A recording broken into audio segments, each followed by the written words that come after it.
પાલનપુરના ખેમાળા ટોલનાકા પર ફરીવાર એક ગૌમાતા પર એસિડ એટેક કરી હુમલો કરવામાં આવ્યો। અગાઉ 2 દિવસ પહેલા એક ગાય પર એસિડ એટેક કરી ગાયને પીઠ ઉપરના ભાગને ગંભીર ઇજાગ્રસ્ત કરવામાં આવી હતી। આ સમગ્ર મામલો સામે આવતા ગૌ ભક્તોમાં રોષની લાગણી વ્યાપી।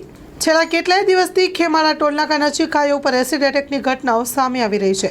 સામાજિક તત્વો દ્વારા ગાયો અને નંદીઓ અને અબોલા પશુઓ પર એસિડ નાખીને 8 જેટલી ગાયોને ઇજાગ્રસ્ત કરી હોવાનું સામે આવ્યું છે। સ્ટોરી રિપોર્ટ બાય નવીન ધર્માણી સાથે કાંતિલાલ લોધા, બનાસકાંઠા। આજ રોજ સવારે 9 વાગે મારા ઉપર ફોન આવેલો અજયભાઈનો।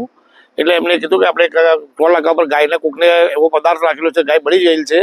અમે અમારા ગામના યુવાનોને લઈ અને તો ટોલનાકા પર ગયા। સતીશભાઈ હતા, બીજા બધા છોકરાઓ હતા।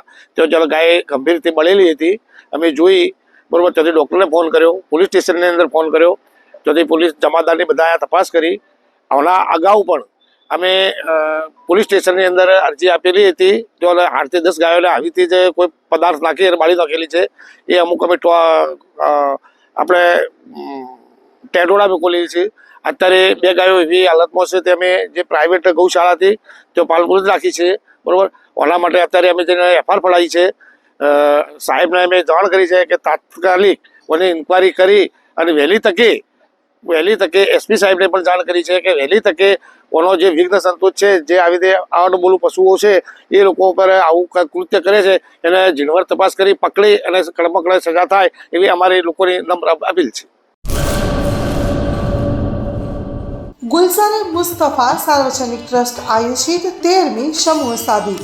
આથી આપણે જણાવતા ખુશી થાય છે કે દર વર્ષની જેમ આ વર્ષે પણ ઇન્શાઅલ્લાહ સમૂહ સાદીનું આયોજન કરેલ છે, જેના ફોર્મ ભરવાનું ચાલુ થઈ ગયેલ છે। સમૂહ સાદીના ફોર્મ છેલ્લે તારીખ 10/12/2024 સુધી સ્વીકારવામાં આવશે। સમૂહ સાદી ઇન્શાઅલ્લાહ તારીખ 19/1/2025 રવિવારે યોજવામાં આવશે। ફોર્મ મેળવવા સંપર્ક કરો Haji Mohammad Rafiq Jusab Baloch, Bharat laundry, Jat tea house સામે, Mota Pir road, Sanjognagar, Bhuj, Kutch. Mobile number 9687314318।